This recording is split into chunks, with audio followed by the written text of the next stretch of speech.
On Capitol Hill, Senate Minority Leader Chuck Schumer says Democrats have the votes to block the House-passed GOP spending bill. With the shutdown deadline just 2 days away, he is now calling on Senate Republicans to join them in passing a 30-day clean government funding stopgap instead. Schumer argues it'll give Congress time to negotiate bipartisan legislation that can pass.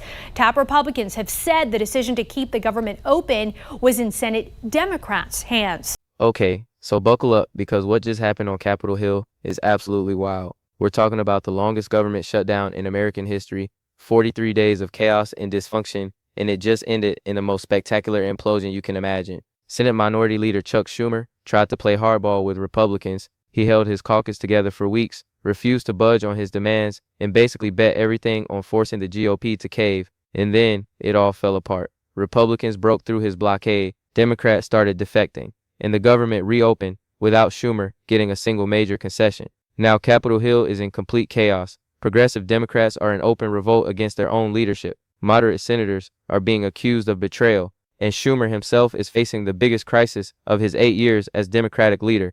People are openly questioning whether he can continue in the role, whether he has the skill or the strategy to lead Democrats through this era of intense political combat. But before we go any further, real quick, let's be honest, you can't really trust mainstream media anymore. That's why we built Pump Politics, to bring you real stories, real context, and no corporate spin. If you want to stay ahead of the headlines, join our free newsletter. We'll send the news straight to your inbox every day. Just click the link in the description to join. And if you just want to support what we're doing, join us, be part of the community that actually cares about the truth. All right, let's get back to the video. This is democracy at stake. The bottom line is very simple. If Americans lose faith in the veracity and honor of our elections, it's the beginning of end of our democracy. That's what happens in dictatorships. People don't believe the elections. And Donald Trump has perpetrated the big lie, and this goes way beyond party. And I'm just terribly disappointed that so many Republicans refuse to even look at a bipartisan, down the middle look at it, because they're afraid of Donald Trump. Donald Trump is a bane to our democracy. And unless people in his own party stand up to him, it's bad for the party, it's bad for those individuals, but most of all, it's bad for the country. So I hope that will change. This is a disaster for Democrats on multiple levels. First, they just lost a massive fight. The shutdown was supposed to be their leverage moment, their chance to force Republicans to extend Obamacare subsidies and protect health care for millions of Americans. Schumer promised his caucus that if they held firm, if they refused to vote for any spending bill that didn't include health care provisions, the GOP would eventually crack. Republicans would face too much public pressure. The blame would fall on them, and they'd have no choice but to negotiate. That was the plan, the strategy, the whole reason Democrats were willing to let the government stay shut down for 43 days. But it didn't work. Republicans called Schumer's bluff. They refused to include health care in the spending bill. And when push came to shove, 8 Senate Democrats and several House members broke ranks. They voted to reopen the government anyway, without the health care guarantees Schumer had demanded. The blockade crumbled, the leverage evaporated, and Republicans got exactly what they wanted, a clean spending bill that funds the government without making any concessions to Democratic priorities. Can you believe this? Schumer spent weeks holding his party together, convincing progressives and moderates alike that they had to stay united, that breaking ranks would be a disaster. And then, at the critical moment, his own caucus abandoned him. 8 senators, that's not some tiny fringe group. That's a significant chunk of the Democratic conference, deciding that Schumer's strategy wasn't working and voting to end the shutdown on Republican terms. The fallout has been immediate and brutal. Progressive Democrats are furious. They're accusing Schumer of surrendering leverage and caving to GOP pressure. They're demanding a new approach for future confrontations. They're openly blaming leadership for failing to deliver on core Democratic priorities. Some are even calling for Schumer to step aside, to let a new generation of leaders take over who might be better equipped to fight against Trump and the Republican majority. And it's not just progressives. Moderate Democrats are frustrated too. They feel like Schumer led them into a fight they couldn't win, that he overestimated Democratic leverage and underestimated Republican willingness to hold firm, that he promised results he couldn't deliver. Now those moderate senators who broke ranks and voted to reopen the government are being attacked from the left as sellouts and traitors, and the ones who stayed loyal to Schumer are facing heat from constituents who are angry that the government was shut down for 43 days with nothing to show for it. This is what party disintegration looks like. When the leadership strategy fails so spectacularly that it triggers open warfare within the caucus, when different factions start publicly blaming each other, when trust breaks down and unity becomes impossible, and the timing couldn't be worse for Democrats. We're heading into the 2026 election cycle. Senate races are going to be competitive. Democrats need to present a united front, a clear message, a coherent strategy for taking on Republicans and defending their priorities. Instead, they're in complete disarray, fighting with each other, questioning their leadership, looking weak and divided at exactly the moment they need to look strong and unified. Republicans are loving this. They're already using the shutdown debacle in their campaign messaging, talking about how Democrats held the government hostage for over a month and then caved anyway, how Democratic leadership is incompetent and ineffective, how voters should trust Republicans to actually get things done rather than engage in pointless political theater. And honestly, that message is landing because Democrats did hold the government shut down for 43 days. They did promise their voters that this would result in protecting Obamacare subsidies, and they didn't deliver. The government reopened. Republicans got their clean spending bill, and the health care provisions Democrats were fighting for not included. Republicans made vague promises about maybe voting on health care stuff in the future, but those promises aren't binding, aren't guaranteed, and probably won't materialize. So what did Democrats accomplish with this shutdown? Absolutely nothing. They burned through all their leverage. They created divisions within their own party. They gave Republicans ammunition for the next election, and they made their own leader look weak and ineffective. This is a comprehensive political failure, the kind that has long-term consequences, that shapes how voters perceive the party, that affects who has power and influence going forward. And it's all playing out in public, with Democrats airing their grievances openly, progressives calling for leadership changes, and Schumer trying desperately to hold things together while his authority crumbles. So let's dig into exactly what happened here. How did we get to this point? Why did Schumer's strategy fail so completely? And what does this mean for Democrats going forward? Because this is more than just one lost fight. This is a turning point that could reshape the entire party. All right, so to understand how this became such a disaster for Democrats, we need to go back to the beginning of the shutdown and look at what Schumer was trying to accomplish. The government shutdown started because Congress couldn't agree on a spending bill. That's normal Washington dysfunction, happens periodically. But what made this shutdown different was that Schumer decided to use it as leverage to force action on healthcare. Specifically, he wanted to extend Obamacare subsidies that were set to expire. These subsidies help millions of Americans afford health insurance through the ACA marketplace. Without them, premiums would spike, coverage would become unaffordable for many people. It's a genuine policy concern, not just political posturing. So Schumer said, we're not voting for any spending bill unless it includes an extension of these healthcare subsidies. That's our red line. That's non-negotiable. And for the first few weeks, Democrats held firm. Progressives and moderates alike voted against Republican spending bills that didn't include the healthcare provisions. The shutdown dragged on. Days turned into weeks. Federal workers went without paychecks. Government services shut down. National parks closed. And pressure started building on both parties to resolve the crisis. But Schumer calculated that Republicans would feel more pressure than Democrats. That public opinion will blame the GOP for refusing to compromise on health care. That eventually Republican senators in competitive states would start defecting, would start demanding that their leadership make a deal. That was the theory. Hold firm, wait for Republicans to crack, and then negotiate from a position of strength. But it didn't work out that way. Republicans, particularly those aligned with Trump, showed no interest in compromising. They said, you want to reopen the government? Vote for our spending bill. We're not including your healthcare provisions, period. And they had the votes to pass their bill if even a handful of Democrats broke ranks. So it became a game of chicken. Who would blink first? Who would decide that keeping the government shut down was worse than losing the fight over healthcare subsidies? And here's where Schumer's strategy started falling apart. Because while he was holding his caucus together publicly, behind the scenes there was growing discontent. Moderate Democrats from states Trump won were getting hammered by constituents. Why are you keeping the government shut down? Why are federal workers going without pay? Why can't you just pass a spending bill and fight about healthcare separately? These senators were facing real political pressure. Their re-election prospects were being damaged, and they started questioning whether Schumer's strategy made sense, whether the healthcare subsidies were worth this level of disruption and political pain. At the same time, some progressives were frustrated for different reasons. They felt like Schumer wasn't being aggressive enough, that he should be demanding more than just healthcare subsidies, that Democrats should be using their leverage to extract major concessions on immigration, on climate change, on all sorts of priorities. So Schumer was getting squeezed from both sides. Moderates who wanted to end the shutdown quickly, progressives who wanted to fight even harder. And he was trying to hold this fractured coalition together while Republicans just sat back and waited for Democrats to implode. And implode they did.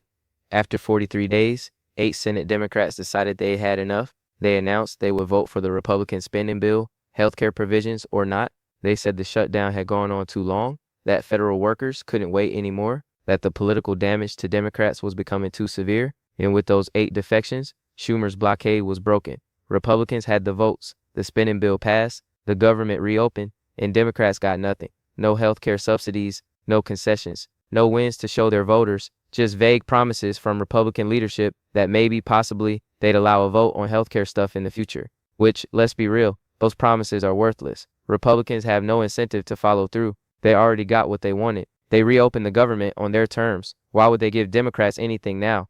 The immediate reaction from progressives was fury. Absolute rage at the 8 senators who broke ranks. These Democrats were accused of betraying the party, of undermining Schumer's strategy, of caving to Republican pressure. But you know what? Those 8 senators don't see it that way.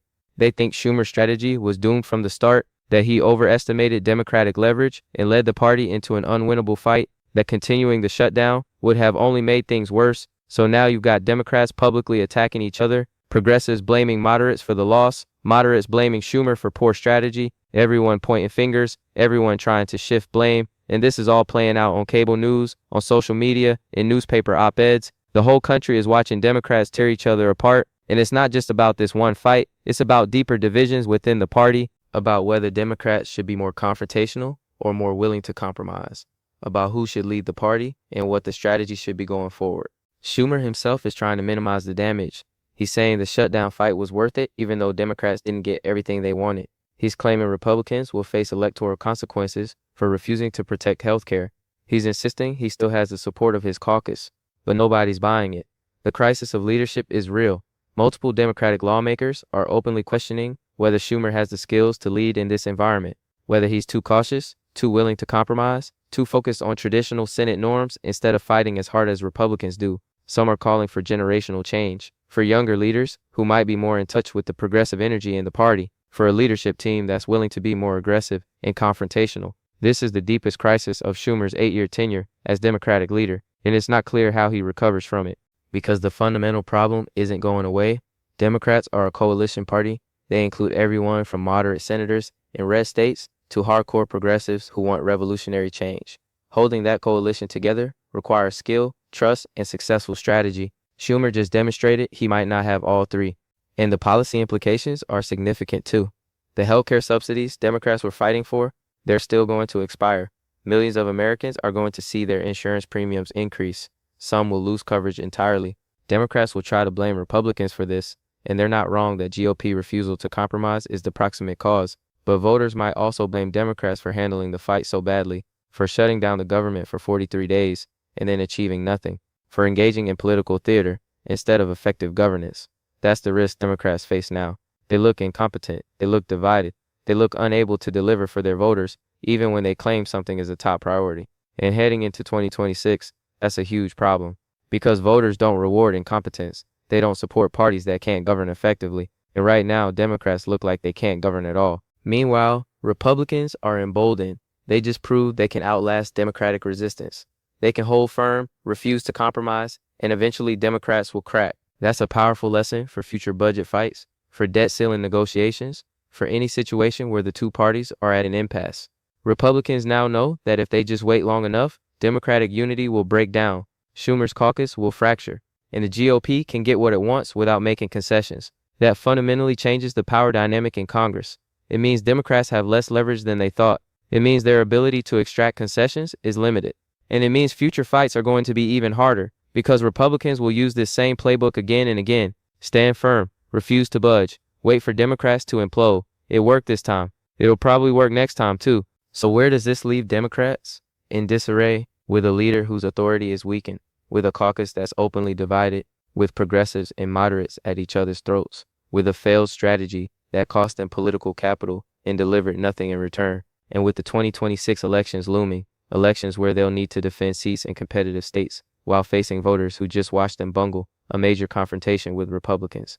This is not where Democrats want to be right now. This is a crisis, a reckoning, a moment where fundamental questions about party direction and leadership need to be answered. And those answers aren't coming easy, because the divisions are real, the frustrations are legitimate, and the path forward is unclear. Okay, Let's break down what this disaster actually means for Democrats going forward. Because yeah, they lost this fight, but the implications go way beyond one failed shutdown strategy. Point 1. Schumer's leadership is now seriously compromised, and that creates a power vacuum within the Democratic Party. This is huge. Schumer has been Senate Democratic leader since 2017, 8 years of experience, relationships with every member of his caucus, deep understanding of Senate procedures and tactics, but none of that matters if his caucus doesn't trust his judgment anymore. And after leading Democrats into this catastrophic shutdown fight, trust is seriously damaged. Multiple senators are openly questioning his strategy. Progressives are calling for new leadership. Even loyalists are privately expressing frustration. When a leader loses a fight this badly, when the strategy fails this completely, it's very hard to maintain authority, because leadership is based on trust, on the belief that your leader knows what they're doing, has a plan, and can deliver results. Schumer just failed on all 3 counts. His plan didn't work, his strategy collapsed, and he delivered nothing for his caucus except political damage and internal division. That's a leadership crisis, and it creates opportunities for rivals within the party to start positioning themselves as alternatives. We're already seeing this play out. Younger Democratic senators giving interviews about the need for new approaches, progressive leaders talking about the importance of more aggressive tactics, moderate voices calling for a return to pragmatic compromise. These aren't random statements. These are politicians testing the waters, seeing if there's support for a leadership challenge, gauging whether the party is ready for change. Now, Schumer probably survives in the short term. Leadership changes in the Senate are rare and difficult, but his authority is diminished. His ability to unite the caucus is weakened, and that affects everything Democrats try to do going forward. Because if senators don't trust Schumer's judgment, they won't follow his lead on future fights. They'll freelance. They'll make their own deals with Republicans. They'll undermine party unity, and Democrats will be even less effective than they are now. Point 2. The 8 senators who broke ranks just established a precedent that will haunt Democrats in future confrontations. This is a critical point that people aren't talking about enough. When those 8 Democrats voted to reopen the government against Schumer's wishes, they proved that Democratic unity is fragile, that threats of party discipline don't really matter, that if individual senators feel enough pressure, they'll abandon the caucus position. Republicans saw this. They learned this lesson, and they're going to exploit it ruthlessly in future fights. Every time there's a budget showdown, every time Democrats try to use leverage to force concessions, Republicans will know they just need to wait. Apply pressure to moderate Democrats, make their lives politically uncomfortable, and eventually enough Democrats will break ranks to pass Republican bills. That's exactly what happened with this shutdown. Republicans didn't compromise, they didn't negotiate, they just waited for Democratic unity to crack, and it worked. So why would they ever approach budget fights differently in the future? They found the formula for beating Democrats, and it's just patience and pressure. This fundamentally undermines Democratic leverage, because leverage only works if the other side believes you're truly unified.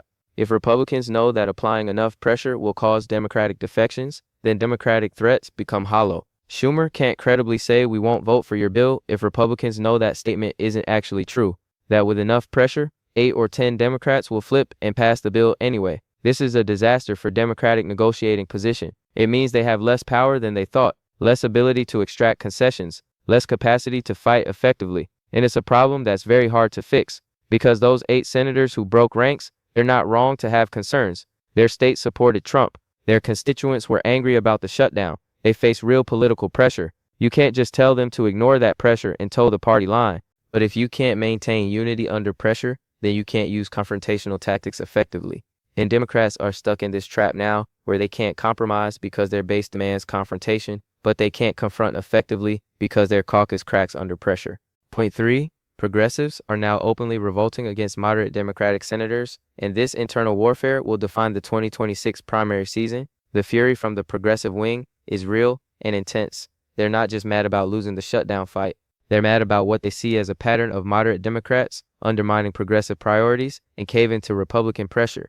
The 8 senators who broke ranks are being targeted for primary challenges. Progressive groups are already recruiting candidates. They're raising money. They're building campaign infrastructure to defeat these moderates and replace them with more reliably progressive senators. This is going to create brutal primaries in states where Democrats should be focused on beating Republicans instead of fighting each other, and it's going to force every Democratic senator to choose sides. Do you support the moderates who broke ranks, or do you support the progressives who are furious about it? There's no safe middle ground here. Whatever position you take alienates half the party. This internal warfare weakens Democrats for the general election. Primaries drain resources, money, and energy that should be going toward defeating Republicans.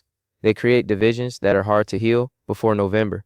They produce attack ads and opposition research that Republicans will gleefully use in the fall campaign, and they distract from developing a coherent message and strategy for taking on the GOP. Democrats should be united in opposition to Trump's agenda, unified around core priorities, coordinated in their messaging. Instead, they're going to spend the next year fighting amongst themselves, progressives attacking moderates, moderates defending their records and trying to appeal to swing voters, the party pulling in different directions, and all of this makes it harder to win competitive Senate races because voters don't reward internal division. They want to see a party that's confident, unified, and ready to govern. Democrats are going to look like none of those things in 2026. Point 4. Republicans now control the narrative on government funding and can push their priorities without fear of Democratic obstruction. This is the practical policy consequence of Democratic failure. Republicans just proved they can pass spending bills on their terms. They're already talking about using this momentum to boost border funding, extend the 2017 tax cuts, and advance other Trump administration priorities. And what are Democrats going to do to stop them? Another shutdown threat? After this debacle, that's not credible anymore. Republicans know Democrats won't hold together. They know applying pressure will cause defections. So why would they negotiate or compromise? They can just pass their bills and dare Democrats to vote against them. And if Democrats do block legislation, Republicans will just wait them out like they did with this shutdown. The power dynamic has shifted dramatically in the GOP's favor. They're in the driver's seat. They're setting the agenda, and Democrats are struggling to respond effectively.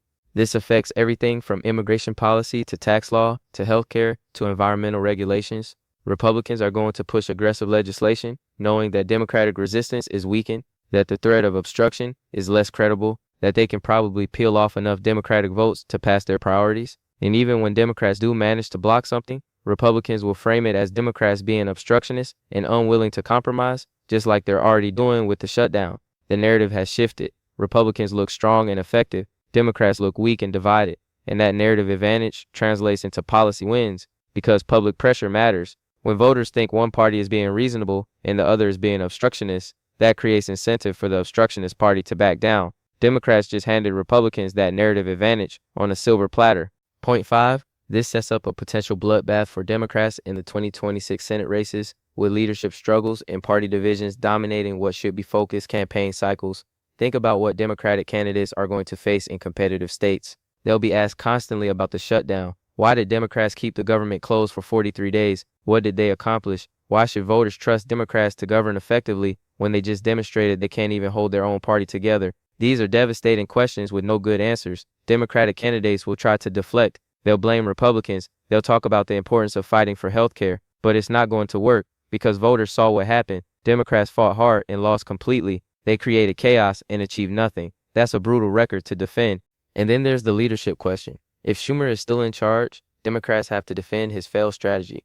But if there's a leadership change, that creates its own problems. Internal fighting, questions about party direction, concerns about experience and competence. Either way, Democrats are talking about themselves instead of making the case against Republicans. That's a losing position. Elections are won by focusing on your opponent's weaknesses, not explaining your own internal problems. But Democrats are going to be stuck doing the latter because of this shutdown disaster. Senate races that should be competitive might become easy Republican holds. Seats Democrats hope to flip might stay red. And the Senate majority they need to effectively check Trump's power might remain out of reach.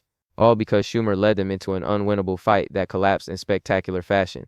So yeah, this is a comprehensive disaster for Democrats. Leadership compromise, unity shattered, leverage undermined, narrative advantage lost, and 2026 prospects severely damaged, all from one badly conceived shutdown strategy that failed in the most public and humiliating way possible. Chuck Schumer ignited Capitol Hill all right, but instead of a controlled burn that cleared the way for Democratic priorities, he set his own party on fire, and now everyone's watching it burn while Republicans sit back and enjoy the show. That's the reality Democrats are facing. That's the crisis they need to address, and right now, they have no clear path forward, no unity to rebuild, no leadership to trust, just chaos, division, and the looming certainty that 2026 is going to be brutal.